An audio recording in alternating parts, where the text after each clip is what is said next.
Hola, yo soy la doctora Sandra Carmona y para mí es un gusto tenerte hoy a bordo de la Semana de la Tanatología.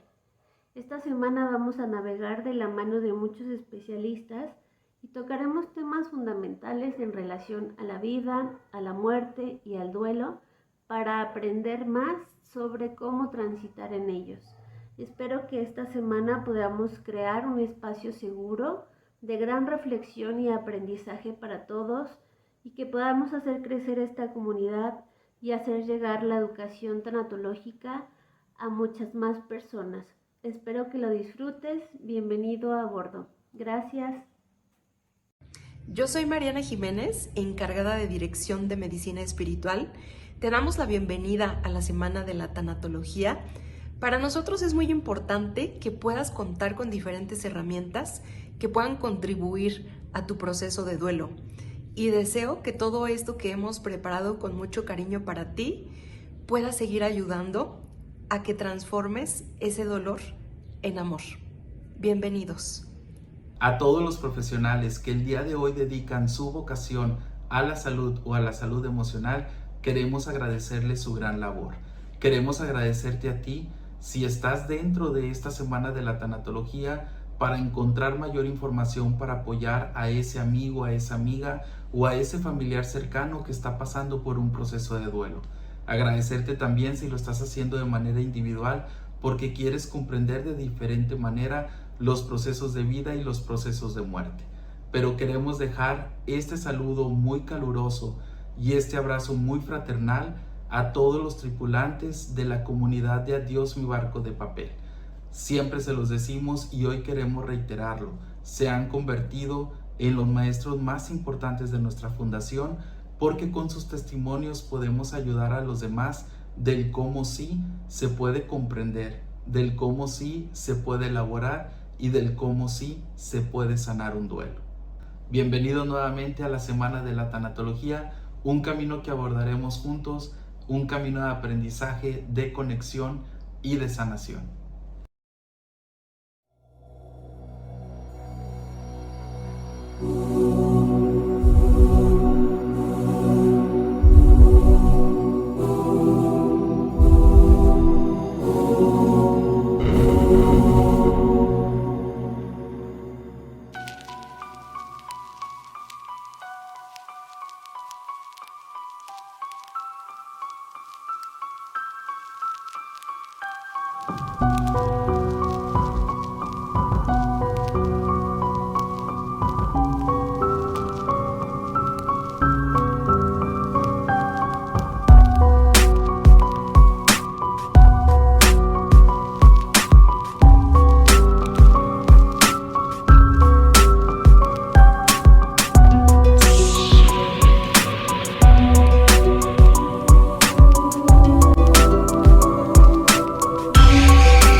Buenas tardes a todas las personas de la comunidad de Adiós mi barco de papel. Estamos en este segundo día de programas, conferencias y entrevistas de la Semana de la Tanatología, así que le damos la bienvenida a todas las personas que ya nos siguen desde antes dentro de esta comunidad de autoayuda en procesos de duelo, así como a las personas que se están uniendo apenas y que están conociendo más sobre nuestra comunidad. Los invitamos a que nos sigan en nuestras redes sociales como Adiós mi barco de papel by Omar Garza Tanatólogo. Y bueno, recordando que vamos a tener programación desde el 16 de junio hasta el viernes 20 de junio, en el cual a partir de las 7 de la tarde vamos a contar con 3 programas, 7 de la tarde, 8 y 9, llevando con ustedes a especialistas en la materia de duelo y tanatología para poder comprender más sobre cada uno de los temas que están dentro de nuestras actividades. Esto cubriendo con uno de nuestros objetivos principales como fundación, que es tanatoeducar, sobre todo con las esferas que la tanatología misma pues trae consigo. Ya sabemos la parte médica, la parte psicoemocional, la parte tanatoeducativa y también la medicina espiritual. Y bueno, el día de hoy traemos una entrevista muy esperada con Ernesto Durante. Ahorita vamos a presentarles quién es Ernesto, que bueno, pues nos da mucho gusto tenerlo dentro de los ponentes de esta Semana de la Tanatología en esta entrevista titulada Libertad y Muerte. Y bueno, pues les comento, Ernesto Durante, quien es tanatólogo, un conocido ya de antes, que bueno, en esta sesión nos ha permitido pues entrar un poquito más a su conocimiento y poderlo compartir con todas las personas de la comunidad. Es licenciado en psicología y también es maestro en tanatología, al igual que doctor en tanatología. Y pues bueno, como ya les decía antes, pues es un gusto tenerlo dentro de nuestra programación. Vamos a intentar sacar la mayor información y el mejor provecho para que pueda ser de bastante utilidad para las personas que están viendo esta entrevista. Ernesto, bienvenido, agradecerte nuevamente por tu disponibilidad, por haber aceptado esta entrevista que personalmente estuve ahí contigo, pues tratando de hacer que la aceptaras y que pudieras compartir con la fundación de Adiós mi barco de papel, porque sé que va a ser de bastante provecho. Bienvenido, Ernesto, ¿cómo estás? Hola, ¿qué dices, Omar? Muy bien, gracias, pero te agradezco a ti y a tu equipo. En serio, siempre es un privilegio y un gusto que uno sea escuchado o leído, dependiendo los formatos. Muy a gusto de estar aquí con ustedes. Muchas gracias, Ernesto. Pues bueno, vamos a comenzar sobre todo con este tema. Lo digo desde mi experiencia como tanatólogo también, pues un tema que hace mucho ruido y que incluso al simplemente leerlo cuando estuvimos compartiendo sobre esta entrevista y que me compartes como que tus expectativas de la misma y sobre el tema que queríamos abordar y que fuimos afinando los detalles, pues bueno, el simplemente hecho de verlo así libertad y muerte, pues ya empieza a crear, al menos desde mi punto de vista, y estoy seguro que parte de los de la comunidad también, pues como qué relación puede tener esta situación de muerte y libertad, es decir, qué relación tienen libertad y muerte. Ok, sí, Omar, bueno, en efecto es un poco difícil de abordar, primeramente porque los conceptos, tanto libertad como muerte, se pueden entender de diversas formas según los pueblos, ¿no? Los pueblos humanos. Y también dentro de un mismo pueblo, las concepciones que se pudieran tener en relación a ello, con las condiciones nocionales, en relación a libertad y muerte, sufren cambios semánticos o pueden modificarse. Académicamente, también más complejo porque no es lo mismo la libertad en un Platón, o en Santo Tomás, en Hobbes, en Rousseau, en Sachs, en Heidegger, qué sé yo. O sea, varían mucho los términos en la academia. Perfilarlo sería un tanto complicado. Trataré de dar una cuestión nocional un poco, eh, diciendo primeramente algo sobre la muerte y ahorita lo relaciono con la libertad. La muerte, como dicen varios autores, como, no sé, Platón, Epicuro, Morin, Yankielevich, la muerte en cierto sentido ni se puede tratar o no existe. De ahí que como autores como Yankielevich dicen, ni siquiera es posible una tanatología, porque la muerte no es una cosa o un objeto de estudio. Eso lo comprendemos fácilmente. Todo lo que decimos de la muerte es cultura, por decirlo así. No podríamos decir que un pueblo específico, un autor específico, nos diga qué es la muerte de forma absoluta. Entonces, bueno, son concepciones culturales. Dentro de cómo vamos a comprender la cuestión, sin que yo defina la muerte, es que Lo que llamamos muerte es aquello que nos incita a dar un sentido sociocultural a lo que llamamos muerte, pero no es la muerte, son sentidos culturales. En ese sentido, lo trataré de ir desglosando. Digamos que aquí la muerte la estoy comprendiendo como la irrupción a nivel cognitivizado quizá bastante, como la irrupción en el sistema de creencias, ya sea colectivo o a nivel individual, tratando el tema a ver si quedó un tanto claro, pero no es que de ello una definición específica. Cuando, lo voy a poner a nivel individual en este momento, cuando alguien, eh, cuando en alguien se tambalea o se está destruyendo un tanto la cosmovisión de mundo que tiene o su propia identidad, precisamente se abre su individualidad.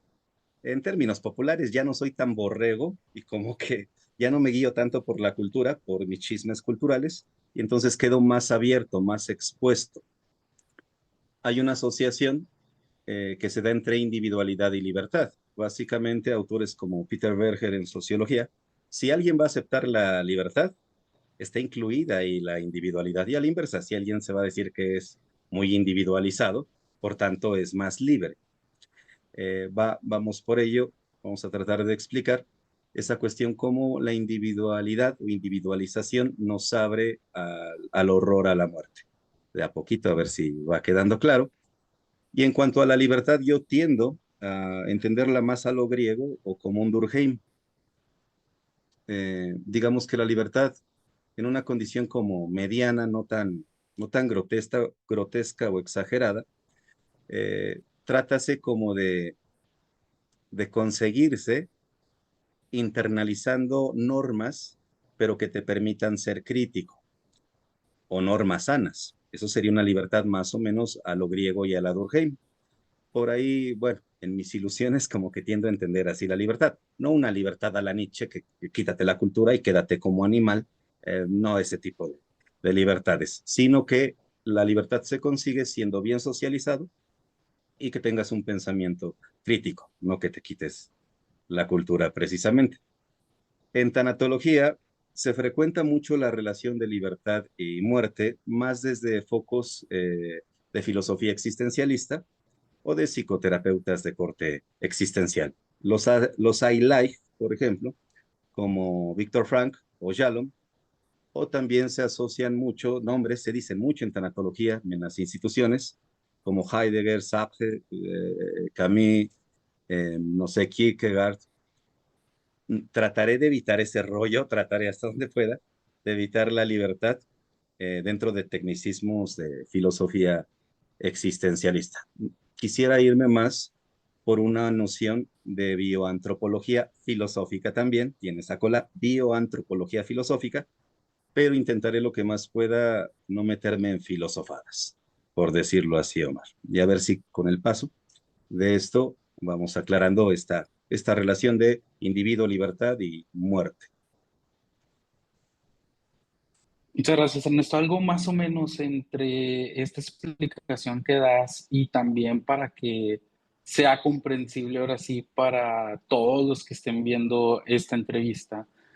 Ahorita entramos, de hecho, a ver exactamente qué es la bioantropología filosófica, que seguramente nos dará un poco más de contexto, pero me gustaría ejemplificar un poco lo que mencionas. No sé si va por ese rumbo.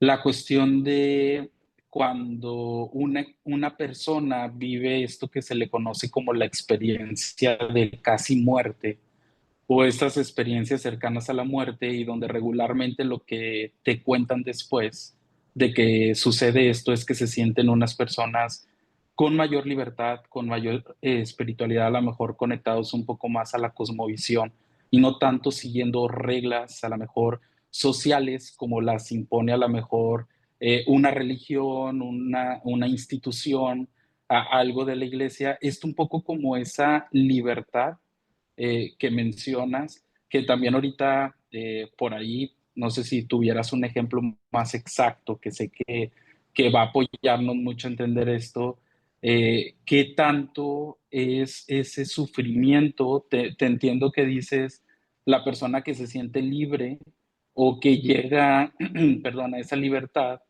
pues es también como sentirse sola, ¿no? Porque es como que ya no tener una sociedad quien te respalda sobre la cultura que hay de la muerte. Y entiendo que esa libertad trae un poco de miedo. ¿Qué podríamos a lo mejor compartir? No sé si un ejemplo o también algo que pueda ayudar a las personas que escuchan esto de cómo sobrellevar esa libertad. ¿Cuál sería como tu mejor opinión o tip como tanatólogo de cómo no tenerle miedo a esa libertad? Porque entiendo, a lo mejor yo en mi experiencia he encontrado personas que han tenido esa experiencia cumbre y ya no sienten ese miedo al tener esa libertad, ese miedo al morir ya no existe o se sienten más preparados para morir. Pero aquellos quienes todavía no tienen esa experiencia cumbre, no han tenido a lo mejor la muerte de un ser querido en casa, ¿qué podríamos compartirles de cómo no temerle a esa libertad de la que hablas? Bueno, Omar, un tanto difícil lo que cuestionas. Hay varios elementos ahí, varios aderezos que tratar. Localicé dos al menos. En cuanto a experiencias cercanas a la muerte, sí, precisamente muchas personas refieren una experiencia demasiado intensa. Digamos que se destruyen las concepciones que te venían guiando a nivel cultural y el yo tiembla ante esas cosas, ante ese suceso. Es como estar solo enfrente del mundo o del misterio, dirían algunos. Es una experiencia bastante intensa porque como que la cultura hasta cierto punto se cancela en esse sentido. Ya si lo asociamos, ese es otro problema un tanto delicado. Tendríamos que entrar a autores como Rappaport o Otto Rank, Eliade, Dumézil, hasta Maslow quizá. La experiencia cumbre también se llega a asociar a experiencias, bueno, la experiencia cumbre se puede obtener mediante experiencias cercanas a la muerte. Pero ahí, digamos, no, muchos autores no dirían que el yo tiembla, sino que se dan dos cosas. Una conciencia unitiva se puede dar, donde tienes visiones cósmicas o de la unidad, del todo. Conservas un tanto el yo o definitivamente se pulveriza y te fundes con lo que sería la unidad o la totalidad. Ahí hay bastantes, digamos, bastantes visiones. Lo que sí, eso no lo puedo abordar por lo complicado del asunto. Lo que sí es algo certero, donde la mayoría estarían de acuerdo y que iría ad hoc con lo de libertad y muerte, es que la individualidad, si lo vemos a nivel histórico, eh, sí es un gran peso. Digamos que va parejo, tú dijiste la palabra, soledad. Libertad es individualidad y es soledad. Es pasar de un mundo de necesidades o de que tenemos un destino marcado a un mundo lleno de posibilidades, donde, como dicen los existencialistas, me hago responsable, nada está escrito, estamos abiertos al mundo. Entonces, sí es un gran peso aceptar la individualidad que va pareja con precisamente la libertad y la soledad. Quizá al cierre de algunos detalles sociopolíticos y éticos al respecto, pero sí es un tanto difícil contestarte. Fuiste por varias vertientes. Nada más que quisiera rescatar eso, sí está unido libertad, individualidad y soledad. Es un gran peso estar individualizado. Es mejor pertenecer al hombre masa, al alienado, al rebaño y términos análogos. Es lo que pudiera decir hasta el momento. Exactamente, Ernesto. Digo, entiendo, hay que entrar a la parte bioantropológica, pero exactamente desde tu punto de vista, ¿por qué es mucho mejor pertenecer a toda la parte de la cultura y no quedarte en la individualidad? ¿Por qué lo ves desde ese punto de vista? ¿Por qué lo mencionas así? Ok, porque si estás menos individualizado, o podemos utilizar términos como alienación, reificación, cosificación u otros. Si estás más pegado a la cultura y no la pones en duda, ya tienes parámetros específicos para conducirte. Ya sabes cómo conducirte en las bodas, cómo saludar, qué hacer en los velorios, y como dice Durkheim, Morin y Berger, hasta las condiciones de lamentarte ante la pérdida de alguien ya están socioculturalmente estructuradas. Esto no quiere decir que la persona no se duela, no sufra, pero sufre socioculturalmente. Entonces está en menos peligro porque, como dice Durkheim, Berger y otros loquillos, el hombre es el único animal que sabe sufrir. El problema sería que ni siquiera tengas lineamientos para berrear. Obviamente esto suena un tanto ofensivo para el doliente, porque cuando nosotros, y yo mismo, por supuesto, cuando yo me he dolido ante una pérdida irreparable, uno siente que el llanto, el berreo, por poner llanto, berreo o el silencio, qué sé yo, es como auténtico o que no tiene palabras, pero está inducido socioculturalmente. Y qué bueno, porque no, como dice Edgar Morin, la muerte no nos reduce a una gimiente animalidad. Suena feo, sí, para el doliente, por supuesto. Yo cuando me he dolido no digo que le estoy haciendo al cuento, pero aún en esos estados, lo sociocultural nos tiende la mano y nos guía en nuestros movimientos para poder metabolizar la pérdida o la muerte. No estamos solos, todavía la sociedad internalizada nos guía. Así es. Entiendo, muchas gracias por compartir esto. Creo que es importante empezarlo a ver también desde esa manera, porque luego no somos tan conscientes dentro del momento en estar pasando por un duelo, de cómo es que tanto lo vivimos, a cómo la cultura nos está diciendo que se tiene que vivir y que tanto dejamos esa herramienta individual del quiénes somos nosotros, del cómo lo queremos vivir y que muchas veces eso puede pues ayudarnos bastante, ¿no? En el proceso del duelo. Y ahora sí, pasando a conectando un poco la pregunta que hacíamos en el inicio, ¿qué relación hay entre libertad y muerte? Que dejas bien explicada. Exactamente ahí mencionas sobre la bioantropología filosófica. ¿Qué nos puedes decir qué es exactamente, de dónde nace esto para entenderlo también mejor como público, ¿no? Exactamente qué es la bioantropología filosófica. Ok.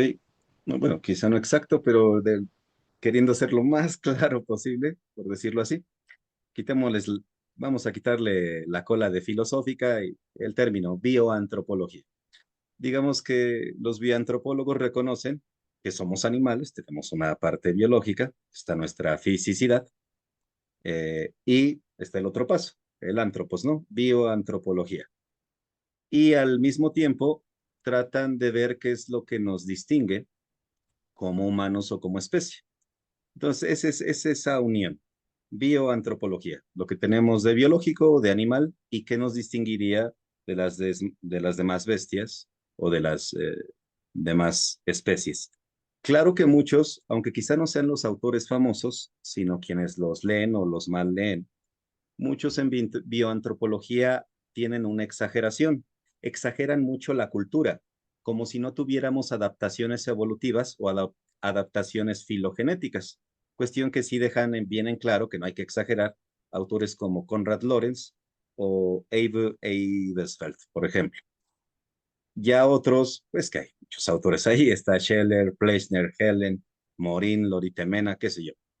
Muchos otros, pero quizá no ellos. Yo digo que sus admiradores o lectores, malcriados, exageran más lo cultural. Las dos concepciones son falsas. Tanto es falso pretender un discurso que postule que venimos absolutamente preprogramados y no nos distinguimos de las demás especies. Eso es un absurdo. Tan absurdo es la otra concepción de que como que con nosotros se rompió la cáscara, ¿no? Como que somos muy diferentes y que todo es cultural, como si no tuviéramos adaptaciones filogenéticas. Claro que las hay. Entonces, yo por mis prejuicios teóricos y también con fines heurísticos, por decirlo así, yo tiendo a la exageración de lo cultural. Es una torpeza, pero lo advierto de una vez. Yo tiendo a la exageración como de negar un tanto eh, lo biológico, digo por fines heurísticos y por mis prejuicios. como si viniéramos en cero y no tuviéramos adaptaciones. Filogenéticas, claro que las tenemos. Dentro de estas exageraciones, podemos tratar panorámicamente lo siguiente. Veamos al animal. Repito, voy a exagerar con fines expositivos y por mis prejuicios. El animal viene preprogramado. La estructura instintiva interna del mismo lo relaciona con el mundo de maneras fijas y predeterminadas. Viene adaptado al medio. En ese sentido es más inteligente que nosotros en sentido biológico, porque consiguió durante miles de millones de años alcanzar el equilibrio en relación al medio. Por eso en sentido biológico han sido más inteligentes las demás especies. Ellas viven adaptadas en un mundo cerrado, digamos ya hecho, dependiendo el ambiente al que se adaptó la especie, por supuesto. Por contraste, nosotros los humanos, el término más sencillo sería decir que somos inadaptados, relativamente, porque si no estuviéramos adaptados en estas exageraciones, naceríamos y nos moriríamos, ¿no? Pero por exagerar, repito la cosa, nosotros somos el animal inadaptado por excelencia, el animal más desheredado. Somos, como dice Edgar Morin, aunque se trata desde Platón, somos un animal inútil, somos unos buenos para nada. Los demás animales sí son buenos para algo. Tienen garras especializadas, caparazones, extremidades de tal talante, qué sé yo, están especializados para algo. Ahora veámonos a nosotros, nuestra estructura. Somos una cosa mal hecha, por decirlo así. Santo Tomás decía preciosamente a nivel religioso que somos la criatura más perfectísima, ahí con la hipérbole, ¿no? Y es correcto dentro de una condición teológica muy respetable, pero en un sentido biológico, pues perfección nos faltaría. Yo quisiera unas alas, unas branquias o no sé, correr como un leopardo. Estamos carentes de especialización. Nuestros instintos están subdesarrollados, regresionados, como diría Konrad Lorenz, y eso es lo que hace que nuestra especie se individualice. Aquí es donde entra, digamos, la muerte. Voy a agarrar el argumento de Edgar Morin porque es el más sencillo. Ya quien quiera complicarse la cosa, pues lea libros como El animal paradójico de Loritemena. Es un caos, ¿no? Los filósofos parece que no quieren que los entendamos. Pero metiendo la muerte y en términos de Edgar Morin más sencillos, se postula en estas exageraciones que quizá el animal sí identifique lo que podríamos llamar como amenaza de muerte, peligro de muerte, porque ante el depredador o una señal se protege, ¿no? Sin embargo, en este argumento se niega la conciencia de muerte en los animales y su individualización o individualidad, porque el animal está respondiendo no como individuo, sino como especie. Es ciego a la muerte o al peligro de muerte, repito, como individuo. Quien es clarividente en relación a la muerte o al peligro de muerte es la especie que lo habita, no la individualidad. El humano que desobedece a leyes específicas por nuestra pobreza biológica, precisamente, es el que tiene conciencia de muerte. Yo o los yoes son los que, en este sentido, repito, tiemblan. Nos abre la individualidad a la muerte o al horror a la muerte. Ahora, por hacer algo esquemático, ¿cómo perder el horror a la muerte y recuperando lo que dijiste hace rato? Así como el animal es ciego como individuo a la muerte por obedecer a leyes específicas o las leyes de la especie que lo atraviesan, el humano que no obedece a la especie tiene que forjar una guía que llamamos cultura. La cultura no es naturaleza. Pero cuando el humano no cuestiona la cultura, entonces análogamente se comporta como animal, se comporta como ciego, se desindividualiza. Volvemos a lo que más o menos ya medio tocamos. Entre más individualizado estés, hay más horror a la muerte. Entre menos individualizado, el horror se disipa o la conciencia. Por eso Edgar Morin dice muy claramente, olvidar la muerte es olvidarse. Sé menos individual, sé menos original, entrégate a lo que diga la perrada y la vida se facilita porque ya está canalizada por la cultura. Eso sería ya un tanto metiendo la condición de la muerte. Edgar Morin por eso tiene lo que él llama triple constante antropológica, dice de nuestra especie, supuestamente, esto tiene muchos problemas, pero que tenemos conciencia de muerte. La conciencia de muerte nos lleva al traumatismo o perturbación de que vamos a morir, y para sobarnos un poco, creemos en la inmortalidad. Ahora, esto de creencia en la inmortalidad, vamos a ponerlo más amplio, porque no todos creemos en religiones. Si no, diríamos que los ateos no somos humanos, y también somos humanos los ateos. Entonces, no se crea que únicamente las religiones nos hacen soportable la conciencia de muerte o reducen el traumatismo. No. Cualquier cuestión cultural de la que participemos mengua el traumatismo.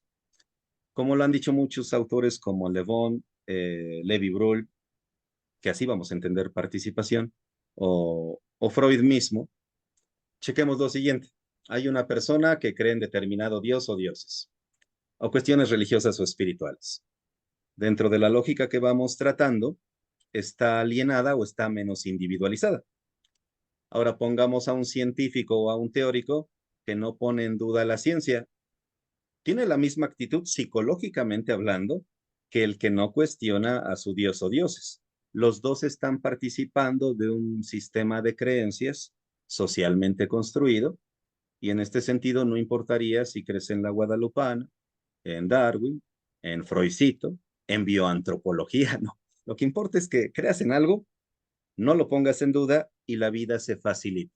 La vida cotidiana y también en sucesos donde lo trágico, lo disruptivo o la muerte nos amenaza. Ya tengo explicaciones, ya tengo conductas. A eso es a lo que vamos por decirlo así.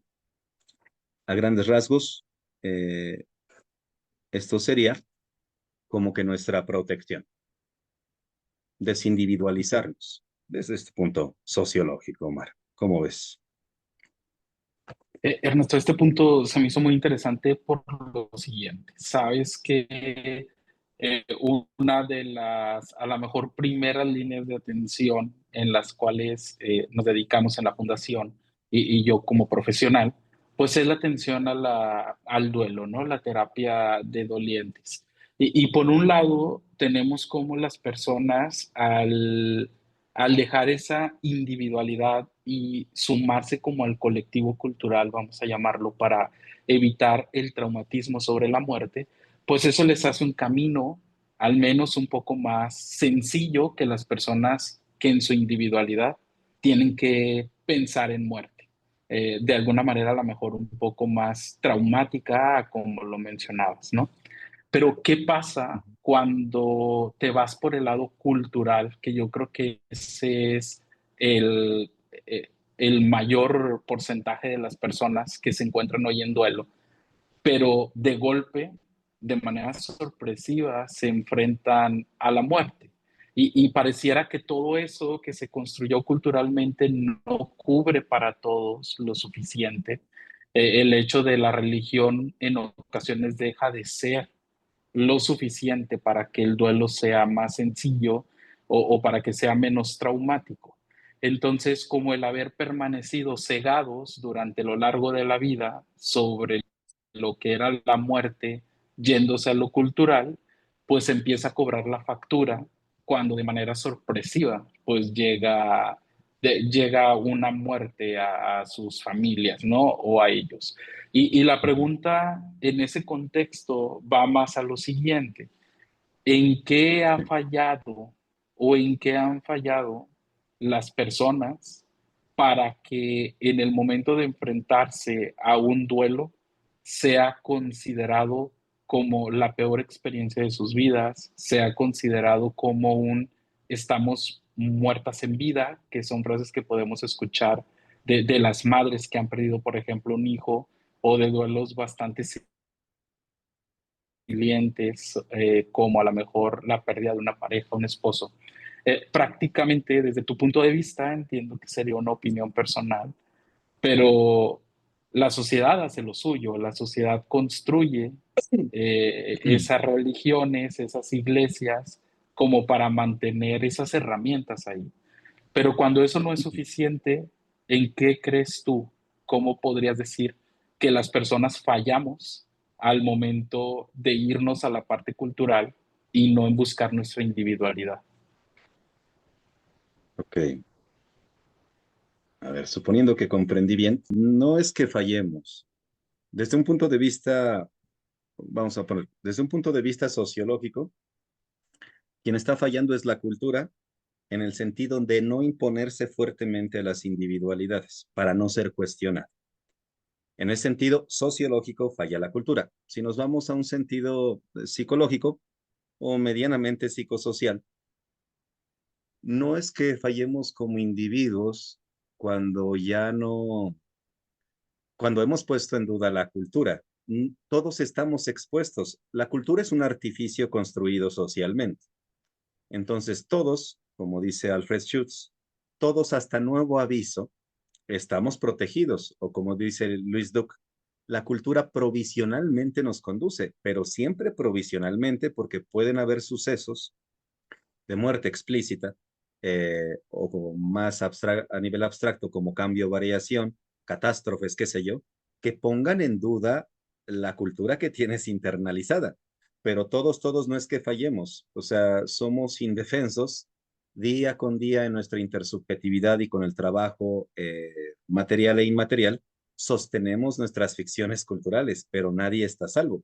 Siempre es hasta nuevo aviso. Por eso autores como Campione dicen que la muerte tiene un carácter ubicuitario y explícitamente señala que la muerte es aquello que pone en duda todo tipo de saber filosófico, religioso, científico, populachero, etcétera. Nadie está protegido. Es como si social e individualmente estuviéramos siempre en constante lucha por dar significado en contra de la muerte, por decirlo así, pero no tenemos nada asegurado. Cualquiera puede derrumbarse por algún suceso. Esto también depende de la cosmovisión e identidad propia.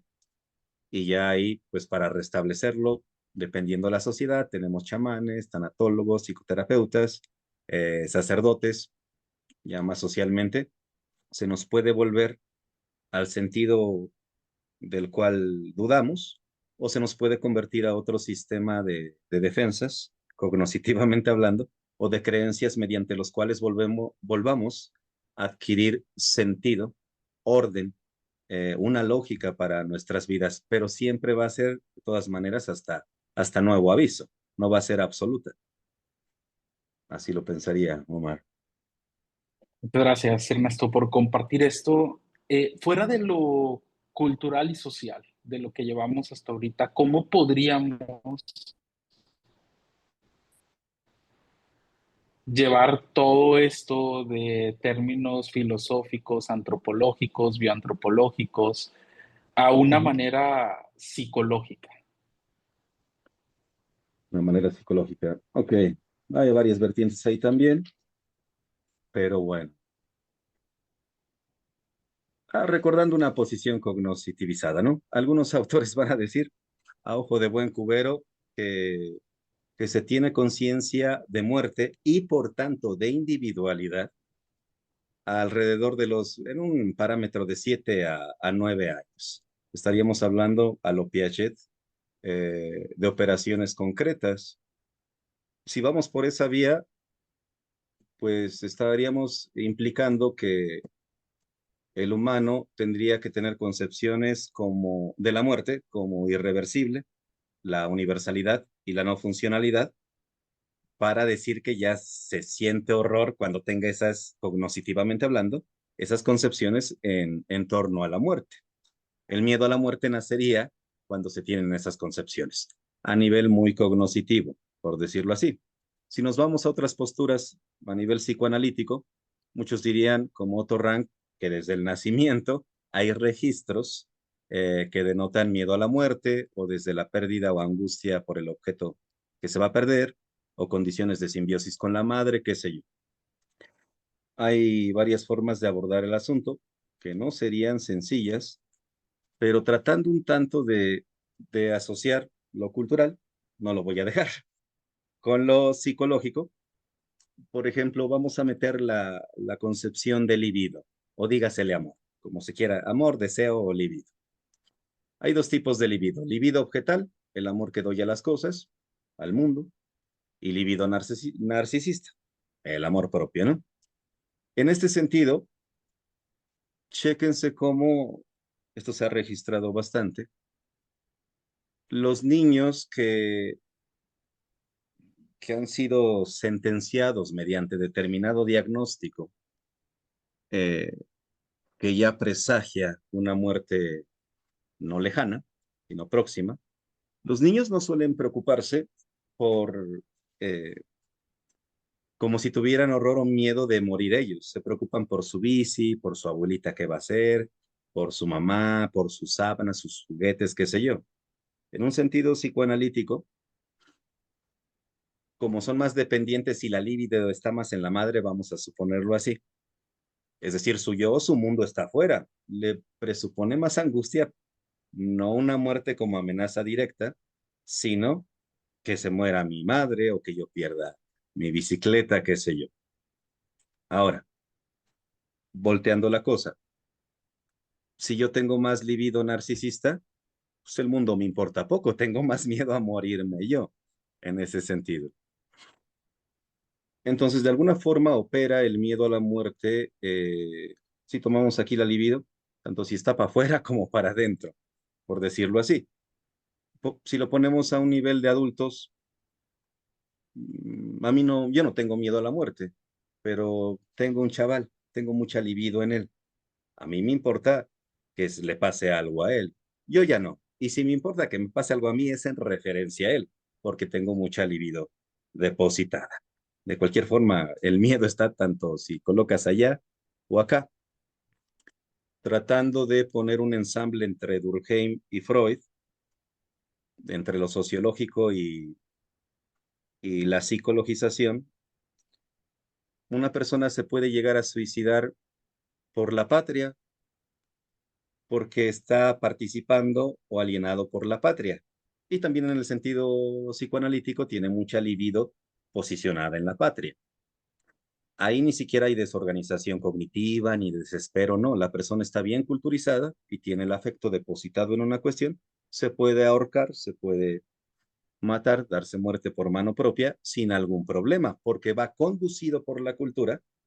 Ahí está la participación, la no individualización, por decirlo así, o menos individualización, y agregamos la condición freudiana del afecto. Ahí, como dice Edgar Morin, hasta se pierde el miedo a la muerte. Va ciego ante la muerte, no hay miedo. Te dirige la cultura y psicológicamente te está dirigiendo el afecto. Por eso Freud decía en Duelo y Melancolía, aunque no lo explica, eso ya habría que armarlo con otros conceptos. En el enamoramiento y en el suicidio, el objeto está dominando al sujeto. O tomando a Becker, otro autor de línea cultural y psicoanalítica, podríamos ver algo de común que tiene la hipnosis, la transferencia y el enamoramiento. Si nos fijamos, el hipnotizado, el enamorado y el que está en una relación transferencial, básicamente es un esclavo, es un niño, es alguien que no se vale por sí mismo, que no es libre. Voy a poner un ejemplo como algunos enamorados, como cuando algunos que estamos enamorados como que nos regresionamos. Chequemos cómo hablamos a veces como torpes. Bueno, como niños, vamos a poner. Hasta los tonos. Ay, mijito, mi niño, bebé gordito. Hasta las mismas palabras, pues parece que eres un infante. Bueno, un infante propiamente era un niño. Cuando estamos enamorados es como en esta regresión parcial, es como si viéramos al otro, que no necesariamente es una persona, puede ser una religión u otra cosa. Es como cuando de niños veíamos a nuestros padres como superhéroes, por decirlo así. Entonces te desindividualizas también. Eres un esclavo en este sentido. Eres un niño y el otro lo puede todo. En nuestra fascinación por el otro hay una esclavitud. Freud y Jung lo habían mencionado. Hay un deseo de que nos pise el otro, de que nos esclavice. Pues claro, es mejor vivir de poderes ajenos, a, mezclando existencialismo y esto de la libertad, a ver que somos posibilidades, estoy individualizado, estoy solo y ahora me dirijo yo. No, es mejor que me dirija mi noviecita, las leyes de mi abuelita o los muertos desde hace no sé cuánto, o una religión, un partido político, un tipo de filosofía, la tanatología, en vez de enfrentarse a la soledad, la individualidad y la muerte y desde ahí todos los días estar eligiendo. Eso es más terrible. Más o menos así lo asociaría en sentido psicológico. En antropología freudiana todos somos anales. Se trata de control fantasmagórico en cuanto a nuestras relaciones con el mundo. Es puro control. De principio es el control del cuerpo. Adquirir una relación con el cuerpo que nos permita también mover o movernos dentro de las otras cosas del mundo. Las personas muy alienadas, para juntar esto cultural con algo psiquiatrizante, pues chéquese cómo pueden llegar a condiciones de mucho ritual. Las cosas son así. O si quieren asociarlo con la neurosis obsesiva o trastorno obsesivo compulsivo, son así y no de otro modo. Es que tengo que persignarme siempre que pase por un lado. Es que debo, tengo, están encarceladas. Aunque es sintomático, hay un ordenamiento, bueno, sintomático dentro de la psicología. Más ampliamente o culturalmente, tiene un orden la persona. ¿A costa de qué? Pues de no ser ella misma. Cuestión que también Maslow lo trata positivamente como Kierkegaard. El punto es buscar un punto medio de reconocimiento de que no estamos cerrados, siempre hay creatividad y estarse desarrollando constantemente, pero no estancarse en un sistema de conductas y creencias porque eso sería estar muerto en vida, por decirlo así, desde un punto de vista eh, psicologizado. Así se relacionaría eso cultural en sentido psicológico, más. Muchas gracias, Ernesto. Ahorita que hablabas de la parte psicológica y te vas a hacer como que un recorrido incluso por cortes psicológicos de varios, ¿no? Como traer a Freud y otros cuates. Y luego pasas al punto tanatológico y hablas de la tanatología tal cual. ¿Qué está haciendo la tanatología o cuál sería lo que tú rescatas de la tanatología, tú como tanatólogo, con este tema de libertad y muerte? ¿Qué es lo que podemos encontrar dentro de la tanatología o lo que debemos de buscar como dolientes incluso de libertad y muerte dentro de la tanatología? ¿Cómo expresa la tanatología la relación con este título? Bien, aquí en vez de contestar, daré como una respuesta informativa. Todavía me lo sigo pensando en varias observaciones que he hecho en institutos que forman tanatólogos, varias lecturas. Lo dejaré un tanto abierto porque, por ejemplo, desde una visión que yo defiendo, que no es tanto psicológica, es más psicosocial tendiente a lo sociológico, lo que tendríamos que hacer desde ese punto remarco es alienar a la persona, desindividualizarla. Por eso Berger dice, bueno, los autores que he citado, más sociológicos, llegan a referir que vivir bien es vivir en sociedad, es decir, participar. En ese sentido, habría que alienar a la persona, al doliente, al paciente. Ahora, aquí vendría la crítica desde el punto de vista psicológico o esas formaciones, o de los tanatólogos de corte psi, de que eso no sería ético. Bien, si no es ético, lo que primeramente deberíamos entonces hacer es ponernos a discutir bien sobre eticidad o sobre ética desde pues, una rama directa de la filosofía. Pero la mayor parte de veces, nada más por nuestro prejuicio que viene desde Freud, decimos, ay, no es ético encarcelar, hay que dejar libre a la persona, etcétera. Bueno, ni siquiera Freud dijo que la asociación libre no tenía nada de libre, pero tenemos ese rollo los que venimos del ámbito psicológico, que no habría que estorbar la autonomía, la libertad, etcétera. La mayor parte de las veces decimos eso, pero no nos enfrentamos a un discurso ético serio. Nada más lo tenemos como prejuicio. Eso denota mucha alienación en tanatología. Ahora bien, que se dé la discusión, por decirlo así, sí, que se dé, tiene cabida, por supuesto. Aparte de este problema, yo localizo otro, más o menos, y sería lo que dijimos al inicio, en cuanto a que se den mucho filosofía existencialista. Son frecuentes los nombres, repito, de Heidegger, de Nietzsche, de Camus, de Kierkegaard, Jaspers, qué sé yo. La mayor parte de veces no los digerimos. Se necesita una educación muy esmerada, al menos para leer a un Heidegger, a un Sartre, muy, muy esmerada para comprenderlos. Pero se frecuentan mucho en el ámbito tanatológico, y está bien. Pero resulta chistoso que en formaciones de tanatología andamos diciendo de libertad al paciente, libertad en la formación, autenticidad, creatividad, libertad, etcétera. Decimos mucho eso, pero me parece, ojalá esté muy equivocado, parece que nos están alienando.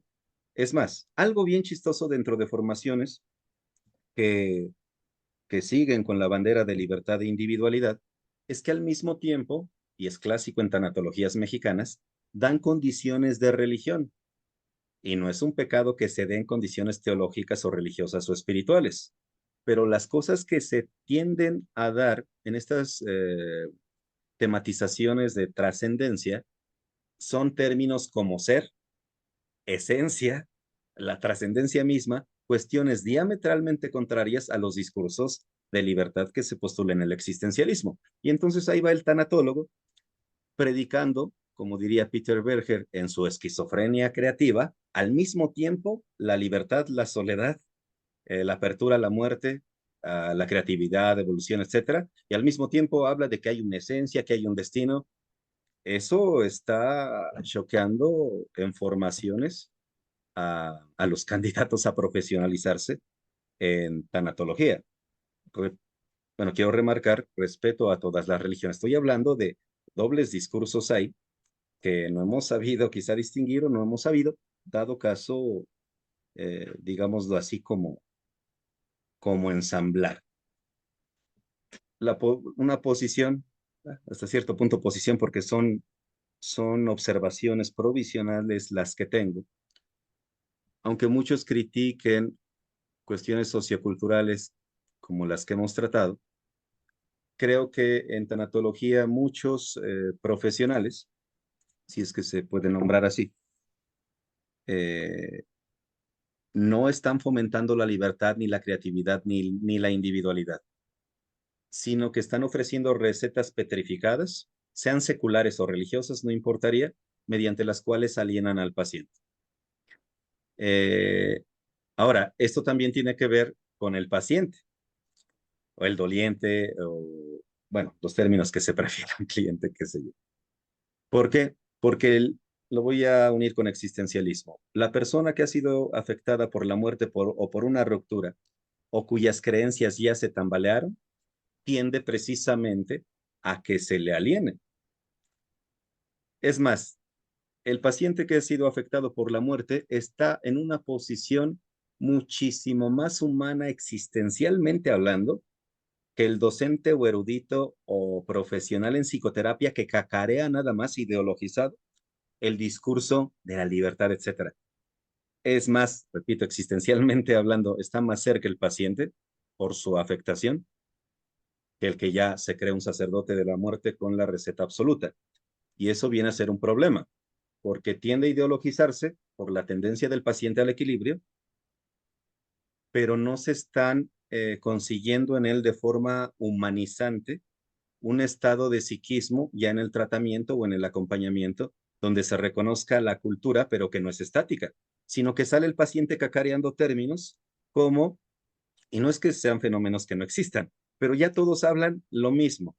Es que esta es mi respuesta al trauma, es que no me permito vivir mi duelo, no me lo validan, es que no soy o soy muy resiliente. No estoy criticando los fenómenos, sino el discurso lingüístico parece un tanto el mismo. parece que no estamos fomentando la libertad, el desarrollo humano, la solidaridad, etcétera, sino la alienación en ese sentido.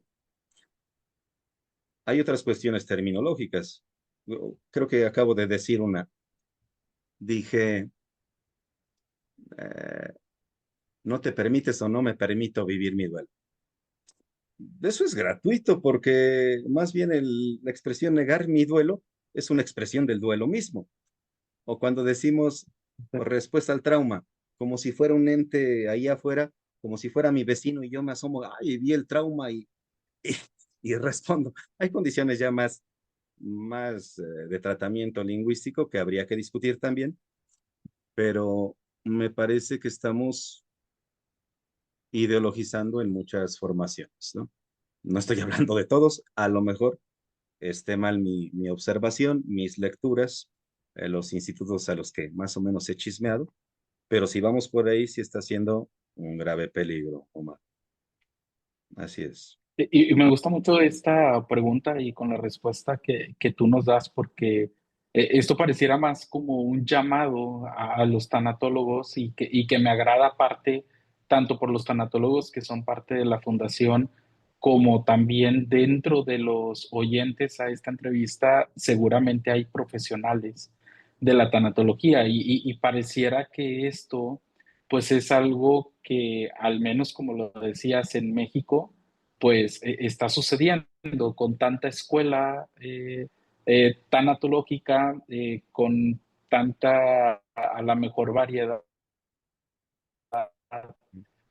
como la tanatología espiritual, la tanatología a la mejor gestalt personal, y pareciera que hay muchos cortes que tratan justamente lo que decías, eso me agradó bastante, de llevar como ya un script hecho, un diálogo a los pacientes. Y siento que ahí es un fallo que nosotros como tanatólogos estamos teniendo incluso con los propios pacientes y que se tiene que reconocer, porque luego llegan con tal tanatólogo, con tal especialista y pues lo que me dice es esto y lo único que recibí pues fue falta de contención, ¿no? Entonces es como ese diálogo ya escrito y luego, peor aún, a lo mejor encontrarnos con tanatólogos todavía no trabajados que a través de sus ojos representan puro miedo a la muerte, ¿no? Y están trabajando justamente, pues se ponen enfrente de sus propios miedos. Como Ernesto, como con tu experiencia, con tu trayectoria desde tu punto de vista, ¿cuál es el antídoto? Y si hay antídoto para empezar con todo esto que está sucediendo entre profesionales, entre colegas de la tanatología, ¿cuál sería como tu propuesta? ¿Se podrá llegar a unificar todas esas ideas? ¿Qué caminos tendríamos? Bueno, desde mi punto de vista no hay salida, no hay respuestas ni las va a haber absolutas en relación con la muerte, de forma general. Siempre vamos a ser constructores y mantenedores de sentido, donde sí cuestionaría es qué tipos de sentido, solamente, pero es una condición dinámica, esta creación, construcción y mantenimiento provisional de, de sentido. Lo que, lo que sí acentuaría, y tengo las mismas concepciones humanistas como se entiende en el sector psi, y de libertad, de individualidad, sí apostaría por una tanatología, una profesionalización, donde revisemos que no solamente sea un discurso que se ha sedimentado en la población o se sedimente en los pacientes y que verdaderamente estemos apoyando esos términos explícitos que decimos, que en verdad se sea creativo, evolutivo, individual, etcétera. Cuestión complicada porque el paciente quiere la otra cosa, está desesperado por el rompimiento de creencias, por la rutina, varias otras cuestiones, la soledad, la libertad, como dijimos. Eso por un lado. Y por el otro lado apuesto, ya no tanto en relación, bueno, sí está en relación al paciente, pero más en relación a profesionalización en tanatología, cuestión que no he alcanzado a ver, que se empiecen a identificar condiciones que no son científicas o filosóficas o teóricas, sino que son representaciones religiosas. Yo apuesto por una tanatología secular. La religión sí que se siga dando, es lo que facilita más ciertas condiciones para desindividualizarte quizá. No es preciso, no quiere decir que ser religioso o espiritual es estar desindividualizado, no, aquí estoy exagerando. Que no se quite la religión, pero que se traten de manera secularizada. Yo escuché a un tanatólogo que anda presumiendo, de, bueno, sin decir nombres ni nada, de hacer una tanatología laica, pero no distingue entre laicismo y secularización, y tampoco de procesos lentos de la tal secularización, y se acaba acudiendo al corazón humano, a Dios, a la poesía, a representaciones sociales. Qué bueno, sí, sí, y eso mejor para la atención o el acompañamiento al doliente, sí. Pero en las academias, en una formación, ya no nos pasemos con juegos, con representaciones sociales o con romanticismos eh, que tienen que ver con el amor y el cuidado, como que, como veo, deberíamos secularizar la cosa, ¿no? No sé, es una propuesta que me viene desde mis delirios, porque no he encontrado ahí chismeando en las ofertas, diplomados, talleres, maestrías. Parece que todos están atravesados por la condición religiosa y espiritual. Y que bueno, pero entonces no digan que son laicos o no digan que están siendo neutrales. Parece que escuchas el evangelio o la catequesis a veces. Más o menos por ahí, a grandes rasgos. Es una invitación, yo creo que también así abierta al diálogo, a más opiniones de los demás tanatólogos, ¿no? Es una parte, pues, muy interesante. Siguiendo con libertad y muerte, llegando un poco a la parte final de la entrevista, de una manera como para cerrar y para llevar al punto desde el hacer de los tanatólogos. Desde este punto de vista, libertad y muerte, ¿qué puede hacer la tanatología en el acompañamiento con el doliente? Ok. Bueno, tengo dos visiones al respecto. En procesos de alternación o lavado de cerebro o psicoterapia, lo digo como equivalentes, si la cosmovisión e identidad del paciente ya está derruida, de plano hay que poner otras direccionalidades y no importaría psicológicamente hablar, psicológica o cognitivamente hablando, ni siquiera el tipo de credo que se le esté ofreciendo.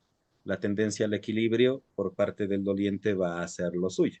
Es muy parcial porque siempre hablo del lado cognitivista. El afecto y otras esferas, eh, casi siempre las ignoro. Eso para condiciones donde ya se destruyó el sistema de creencias, por decirlo así, que también se puede optar por devolverlo al mismo de donde viene, pero si no fue tan fuerte el sistema, porque la muerte lo irrumpió, pues se puede cambiar.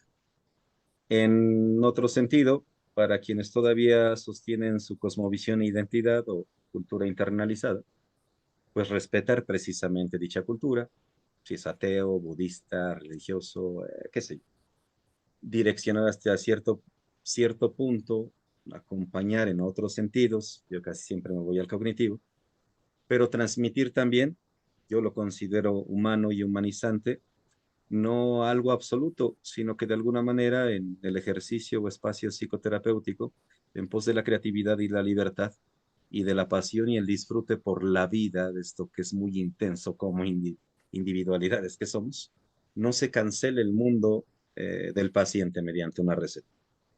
Que ni se puede porque todo discurso es artificial, pero que no se venda o se transmita eso, sino que se venda una dirección, sí, pero no rígida y que aperture, que lo mantenga aperturado para que podamos defender precisamente, yo no estoy diciendo nada nuevo, podamos defender entonces evolución, creatividad, deconstrucción, qué sé yo, desposicionamiento.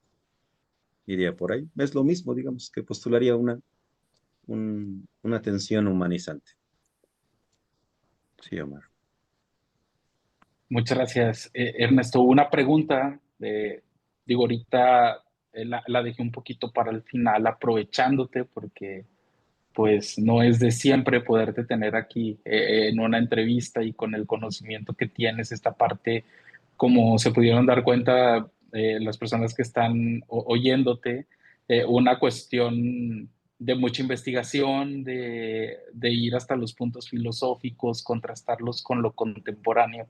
Es algo que no nos encontramos fácilmente entre los tanatólogos y es algo que yo te decía incluso cuando busqué esta participación tuya y bueno, me nace esta pregunta y no quiero quedármela con ella, pero ¿por qué pareciera que hay una crítica a la tanatología existencialista, si es que así se le pueda llamar? O cuál sería tu crítica al existencialismo desde tu punto de vista tanatológico? ¿Por qué pareciera que es como, bueno, lo decías tú al inicio, vamos a dejar la parte existencialista fuera? ¿Hacia dónde va esa crítica? Ok, sí. Bueno, por el espacio que es un tanto corto, fue por condición económica, para no meterme en detalles, porque aludir un término ahí complica a veces muchas cuestiones. Eso por un lado. Por otro, no es tanto que critique a determinado filósofo existencialista, sino cómo se han maltratado en el ámbito psicológico, el ámbito psi, o de psicotanatología, tanatología secas o tanatología psicológica. Eh, Más que nada eso, y no tienen la culpa los filósofos bien formados. Hemos sido formados, los que somos tanatólogos, casi siempre por quienes vienen del ámbito psicológico, médico, antropológico, etcétera. No tenemos casi a un filósofo que nos ordene como Dios manda terminológicamente la condición existencialista. Entonces, mi desagrado va más en este sentido, no en tanto a los existencialistas, sino cómo se han distorsionado para llevarlos al ámbito psicológico. Creo que si tomamos en serio filosofías existencialistas, se nos caería hasta cierto punto la sonrisa de la boca. Y creo que lo dije de alguna manera, que es más existencialista en un sentido humano, o como lo ponen señores como Ignaz Lev o Nicola Bagnano, que tienen vertientes existenciales. Es más humano a veces el paciente porque viene perturbado, la muerte desquebrajó sus creencias, que a veces el profesional tanatólogo que tiene un credo ya fantasmagóricamente, crea un escudo absoluto, o al psicoterapeuta que se comporta como si eso fuera. Es más el campo en el que estamos el que estoy criticando, cómo hay ciertas cosas que no han sido aclaradas o que muy ligeramente decimos esencia, existencia, libertad, individualidad. Es más en nuestro campo, no tanto a los filósofos existencialistas. Muchas gracias, Ernesto, por dar respuesta. ¿Qué lecturas recomendarías para personas que, ya sea que por un duelo, la vida las puso en este camino, sin pedirlo y de manera sorpresiva, o a quienes son a lo mejor colegas, futuros colegas en la parte tanatológica, para empezar a comprender estos temas sobre libertad, muerte, algo más profundo, más filosófico, fuera de lo contemporáneo nada más que hay en las escuelas? ¿Cuáles serían ahí como la lectura recomendada desde tu experiencia? Ok. No, hay pregunta difícil. Se me vienen muchas cuestiones. O sea, para condiciones de... Es que, bueno, de forma genérica yo diría, no hay cómo tratar de leer los autores directo o semidirecto, porque uno no sabe alemán o francés, qué sé yo. En este sentido, no hay nada suple la lectura directa de un autor, porque ya las introducciones, hay muchos que ponen cosas en sus introducciones a un autor que ni siquiera dijo el autor. Parece que ni siquiera se leyó al autor. Ahora, en condiciones de bioantropología filosófica y esta paradoja de no tener mundo, construir cultura, pero la cultura que se nos revierte y nos encarcela, un libro precioso, pero sí está, lo cité hace rato, es bastante técnico, tanto en filosofía como en términos etológicos, de etología humana y antropología, es el de Loritemena, el animal, el animal paradójico. Sería bioantropología filosófica, o algunas traducciones de Pleshner o de Helen que se encuentran en la red. Helmut Pleshner y Arnold Helen. Son libros un tanto pesados. Ya de otros, me quisiera remitir a la condición de léase, si se va a condiciones filosóficas, pues ya léase lo principal de Sartre o Sachs o de Heidegger, Xolocotzin. Aquí tenemos un mexicano, el especialista en Heidegger, por decirlo así. Y es más difícil que yo pudiera dar como que una referencia. Y la verdad, si doy referencias un tanto introductorias, que he checado ciertos libros, pues ya contienen algunos errores. Uno que es bueno, el título no me gusta porque contradice la noción del existencialismo. Es de Gary Cox, que se llama ¿Cómo ser un existencialista? El título es aberrante. ¿Cómo que cómo ser? O sea, ¿me vas a dar un manual? Repito, puede ser más existencialista un analfabeto campesino con cierta actitud humana o humanizante que un doctor eh, en, en la ciencia del existencialismo, ¿no? Ese libro sí lo recomendaría, es introductorio, es muy digerible, no violenta alguna cosa como otros librillos de introducción. Sí, es un especialista en Sartre. A mí nada más no me gusta el título, como ser un existencialista, casi casi es como otro, recuerdo otro título, Manual de Creatividad. O sea, sí, necesitamos técnica, pero están raros, ¿no? Sí, me agarraste un poco en curva, Omar. En el mundo de libros se me vinieron en este momento esos nada más. Bueno, creo que Dos. van a ser lectura bastante importante para quienes a lo mejor están en cero todavía, en esta parte pues tan profunda o tan filosófica. Y bueno, dices que te agarré en curva. Vamos Sí. otra curva, escuchando un poco a Ernesto, como tal, ¿no? Desde tu opinión, no tanto a lo mejor desde los libros o la experiencia, pero un poco más Ernesto al desnudo con esta frase. Aunque ahorita tú hablabas algo de Nietzsche, como dejándolo así como que fuera Ujú.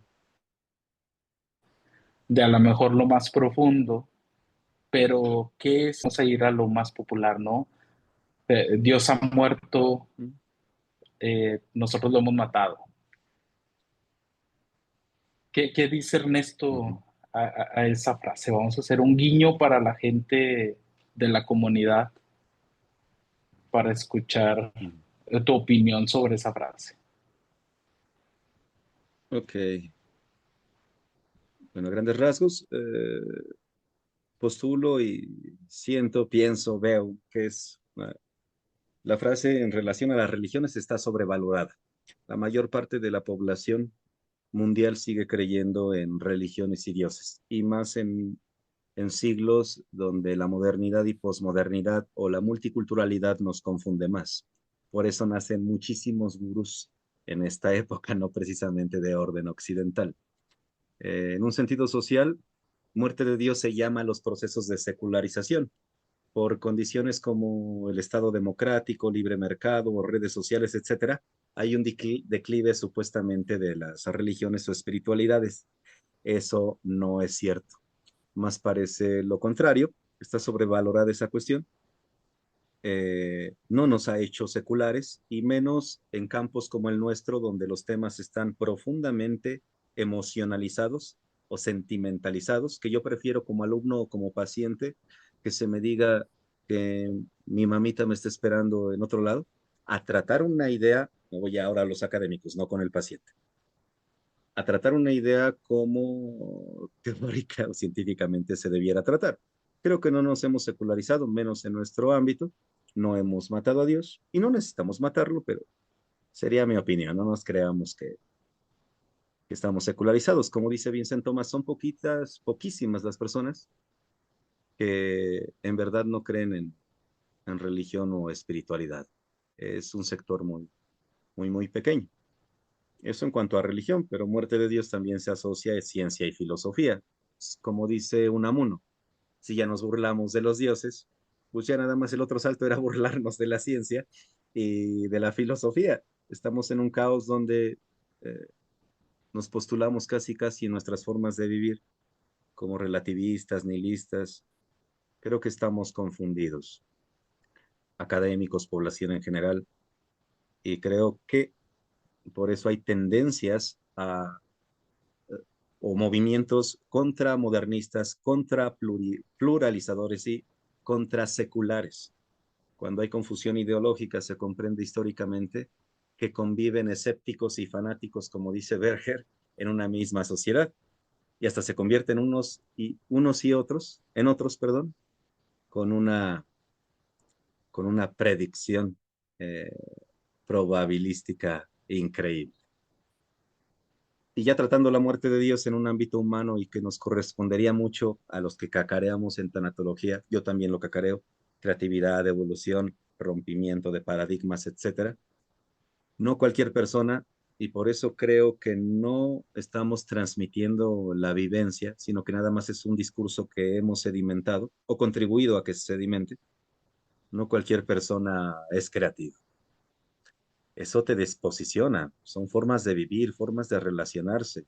Chequemos bien, especialistas o no, si lo que vamos diciendo de creatividad, de muerte de Dios o de mata dioses, mata paradigmas, cambio, etcétera, chequemos nuestro día de ayer y antier, y la semana pasada y el mes. Y de ahí más o menos chequemos si sí somos de constructores o matadioses. Eh, pues eso opinaría, sigo creyendo y lo sigo viendo, o a lo mejor ya me psicoticé, no sé, que estamos diciendo algo pero provocando en nosotros y en los otros estados contrarios.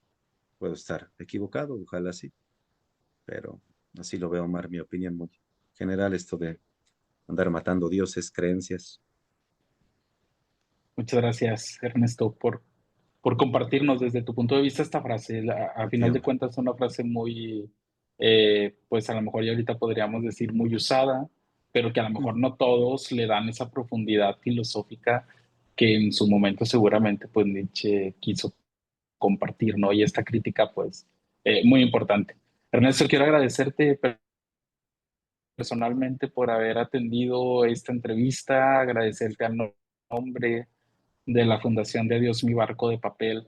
La verdad es de que tenerte como pues ponente ante este tema de libertad y muerte pues es de bastante ayuda tanto para personas que están en su duelo como otras personas que tienen curiosidad sobre la misma muerte, el miedo sobre la misma muerte y creo que sienta bastantes bases y bueno pues antes de despedirnos comentarnos, Ernesto, dónde podemos encontrarte, si tienes redes sociales, qué viene a lo mejor en los próximos días o meses de tu parte, qué nuevos proyectos, qué cosas puedes platicarnos sobre estos nuevos proyectos que vienen y pues dejar tus redes sociales aquí para que la gente los tenga a la mano y pueda contactarte, si es que se puede contactar, ¿no? Directamente.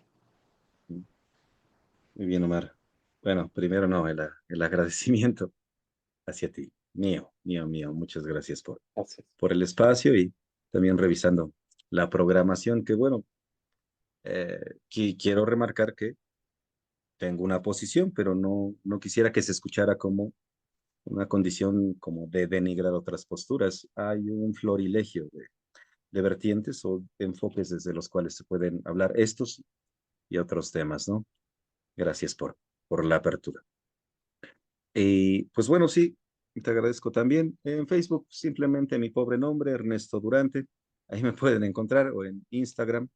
Apenas estoy abriendo esas cosas, ni les entiendo muy bien, pero ahí en Instagram estoy como Tanatología sin mariposas, con guiones bajos entre palabras, o mi correo misteriorizando@gmail.com o WhatsApp dado caso, condiciones más para consulta, pues al 775-7842-719. Ahí estamos a la orden, al servicio, si en algo podemos contribuir, dar soporte o también condiciones teóricas, pues estamos a la orden, al servicio, Marta. Te agradezco mucho el espacio. Muchas gracias, Ernesto.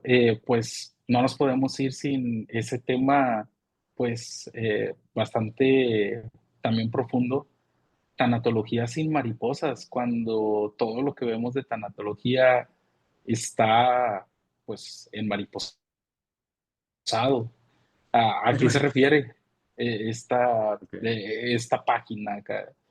Cuéntanos un poquito de ella para saber y claro que vamos a buscarla y agregarnos ahí a la misma. Ok, bueno, eso está nada más en ¿Por qué Instagram. ese nombre? Ujú. Apenas si voy publicando mientras le agarro la onda a estas cuestiones cibernéticas, pero sí va siendo un proyecto para una tanatología secular. Quizá próximamente saca un curso, aunque no esté validado. Hay otras condiciones ahí políticas que tengo atravesadas, pero es una condición, sí, sin mariposas. Es un proyecto de tanatología no secular, o como lo digo en otras partes, tanatología, que me costaría más explicar esa cuestión, pero no es que precisamente como muy ¿cómo dijiste ¿qué? Mariposeado, Que el mariposar. campo, sí, es que tanatología Ujú. sin mariposa Ah, en un ok. campo donde está pues 100% mariposeado, ¿no? Toda. Ujú. En ese sentido va como la expresión que acabas de mencionar. O sea, el símbolo sí es la mariposa que se ha asociado, eh, se ha no lo hemos apropiado quizá históricamente después de Kubler-Ross, aunque eso viene, como dice Campione, desde Dante Alighieri, o lo podemos rastrear hasta los griegos, con representaciones en vasijas. Eh, o sea, eso lo respeto en cuanto a símbolo. Lo que no respeto ya en asociaciones es que creo que por los temas que están muy emocionalizados, que son muy duros para los humanos, creo que eso, por un lado, que bueno, no nos da calor, pero es en detrimento de la comprensión teórica. Y entonces, si la tanatología en mi propuesta no se seculariza, va a seguir un tipo de arrastre donde pues va a seguir siendo institucionalizada y va a tener mucha fama y vamos a seguir ganando dinero si se quiere. Pero ya hablando en sentido estricto, quizá pondríamos mucho en duda que sea un campo profesionalizado. Hablo más que nada para el sector de tanatólogos de corte psi, porque ya para tanatólogos relacionados con sistemas paliativos o análisis forenses, esa cosa muy respetable en cuanto a su armazón teórico y científico. Mis críticas van más a lo que estamos haciendo dentro del acompañamiento o intervención o interferencia en procesos de duelo. Por eso sin mariposas. Apuesto por la secularización, que nos puede ayudar a comprender Ok. mucho más los fenómenos de muerte o de pérdida. Va por ahí la cuestión. Sí.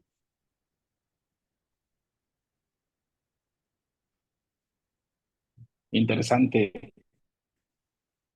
Pues bueno, Ernesto, ahí están ya tus páginas, van a aparecer también dentro de las que están viendo esta entrevista o que la van a ver posteriormente. Y bueno, pues con esto nos despedimos, agradecerte nuevamente por tu tiempo, agradecer a las personas que se conectaron o que van a ver la entrevista de manera grabada dentro del canal de YouTube. Y pues bueno, continuamos con la programación de la Semana de la Tanatología y que tengan buenas noches para todos. Y muchas gracias, Ernesto, nuevamente. Gracias a ti, gracias.